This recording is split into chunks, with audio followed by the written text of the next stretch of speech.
I remember the exact moment I told the lie.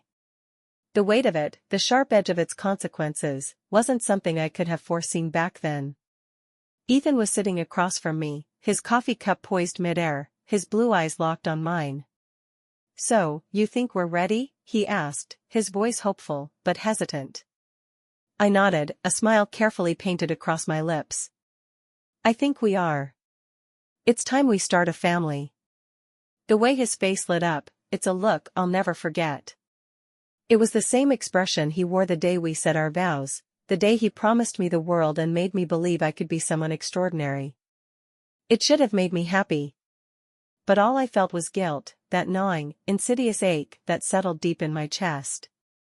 You see, I'd already known for 6 months that I couldn't get pregnant. After months of trying, of dashed hopes and endless testing, my doctor delivered the blow with a gentleness that didn't soften the impact. I was infertile. There were options, of course, IVF, surrogacy, adoption, but none of them mattered in the moment. What mattered was that my body had betrayed me, and worse, I was about to betray Ethan. He kissed my forehead, his palm cradling my cheek as if I were made of glass. "You're going to be the best mom. I can already picture it," he whispered. I should have told him the truth then. But the words felt too heavy, too monstrous to say aloud. So, I leaned into the lie. I kissed him back, promising myself I'd find a way to make it all okay. That night, we lay tangled together in bed, talking about names and dreams, and what kind of parents we'd be. Ethan laughed about how he'd handle diaper duty, and I joined in, my laughter hollow and false. What kind of person lies to the person they love the most? The lie took on a life of its own. Ethan was relentless in his excitement. He started researching everything from prenatal vitamins to cribs, filling our home with baby books and nursery paint samples. Every evening, he'd sit me down with a warm cup of chamomile tea and quiz me on names or stroller brands. His joy was intoxicating, and I let it sweep me up like a tide. But as the weeks passed, the cracks in my facade began to show. It started small. One morning, Ethan handed me a bottle of folic acid and watched me swallow it.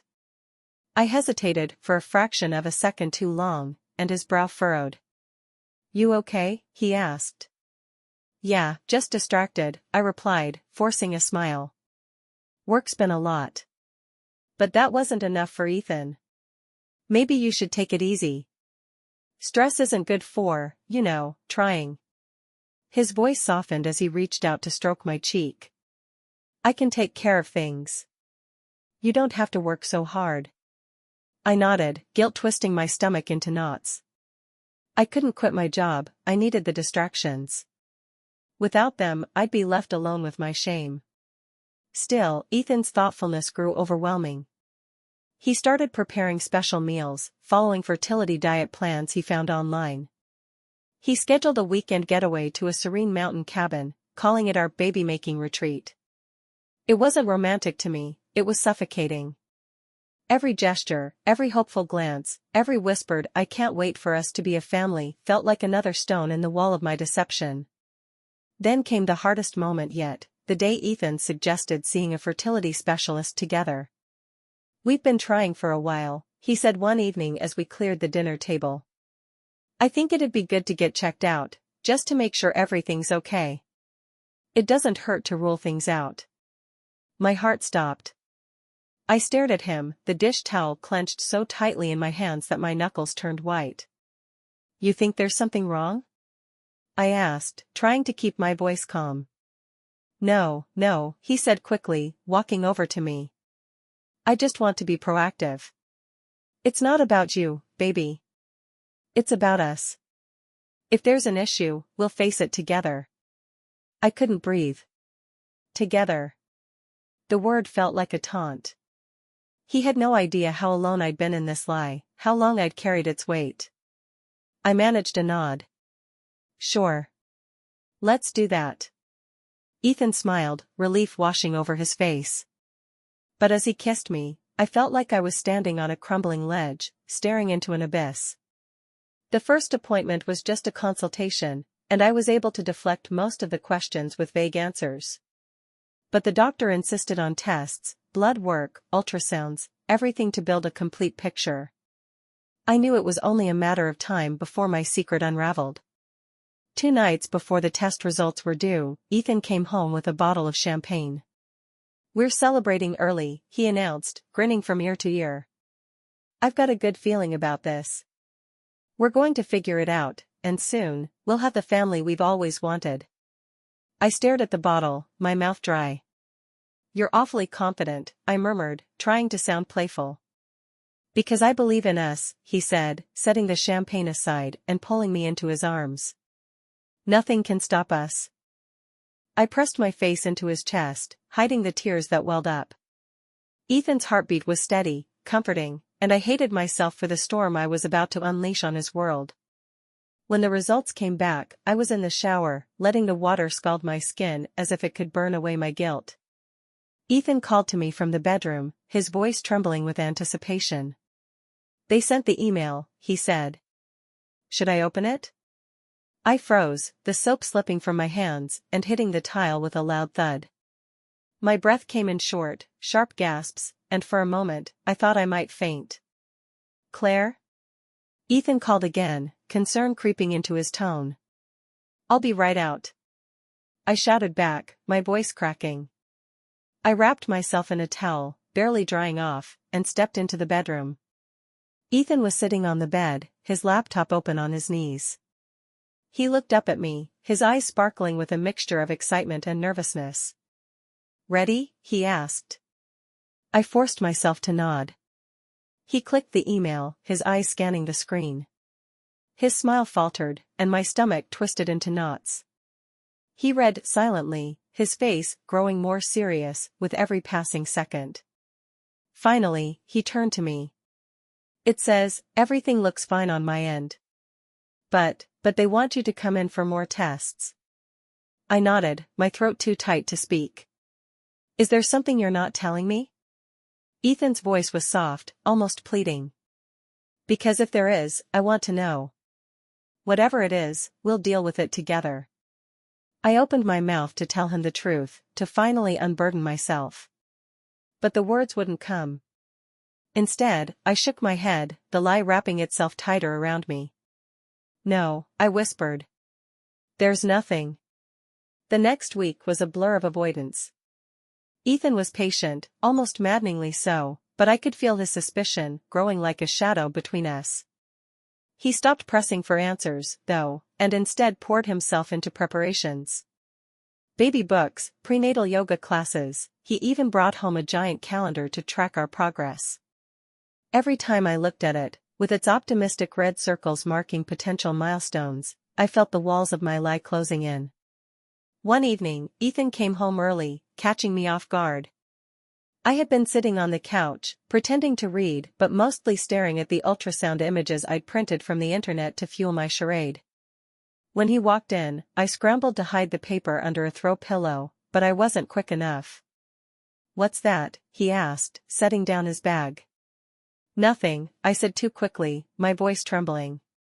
Ethan frowned and crossed the room, his eyes narrowing as he spotted the corner of the printout sticking out from beneath the pillow. Before I could stop him, he snatched it up and held it in front of his face. His brows furrowed as he studied it, then turned to me, confusion etched across his features. "What is this?" His voice was low and controlled, but I could hear the tension beneath it. "Why do you have an ultrasound image?" I opened my mouth, desperate to find an answer that would make sense. I wanted to see what it would look like," I stammered, my voice weak. "Just to imagine." Ethan stared at me, his expression unreadable. Slowly, he set the paper down on the coffee table and sat beside me. "Claire," he said quietly, "what's going on? I need the truth." I could feel the weight of his words pressing against my chest. My pulse thundered in my ears, and the room seemed to shrink around me. I wanted to keep lying, to protect the illusion of the life we'd been building, but I couldn't anymore. The dam had broken. "I can't get pregnant," I whispered, my voice barely audible. Ethan blinked, as if he hadn't heard me correctly. "What?" I can't get pregnant, I repeated, tears spilling down my cheeks. I've known for months. The tests, the doctor said it's impossible. He sat back, his face pale, his jaw tightening as he processed my words. The silence stretched between us, heavy and suffocating. How long have you known? He asked, finally, his voice strained. 6 months, I admitted, my gaze fixed on the floor. Since before we even started trying. Ethan let out a bitter laugh, running a hand through his hair. 6 months? And you didn't think to tell me? Instead, you let me believe, you let me plan for a future that was never going to happen? I didn't know how to tell you, I said, my voice breaking. I didn't want to hurt you. You were so excited, and I was scared. Scared, he repeated, his voice rising. You were scared, so you lied? You let me believe we were going to have a family, that everything was fine, while you knew the truth? I thought I could fix it, I said desperately. I thought maybe we could try IVF or surrogacy, or something. Ethan shook his head, his expression a mixture of anger and disbelief. You don't fix something like this with lies, Claire. You fix it by being honest, by talking to me. You should have told me the truth. I know, I said, my voice barely a whisper. I know I should have. I didn't want you to look at me differently. Differently, he repeated, his voice heavy with disbelief. Claire, I loved you. I married you. Do you think I wouldn't have stood by you, no matter what? His words cut through me like a blade. I didn't want to lose you, I choked out. Ethan stood abruptly, pacing the room as he tried to collect himself. You didn't want to lose me, so you decided to lie to me instead? Do you have any idea what you've done? I'm sorry, I said, the words tumbling from my lips. I'm so sorry. He stopped pacing and turned to face me, his eyes filled with a pain I had never seen before. I need time, he said finally, his voice hollow. I need to figure out what this means for us. For me.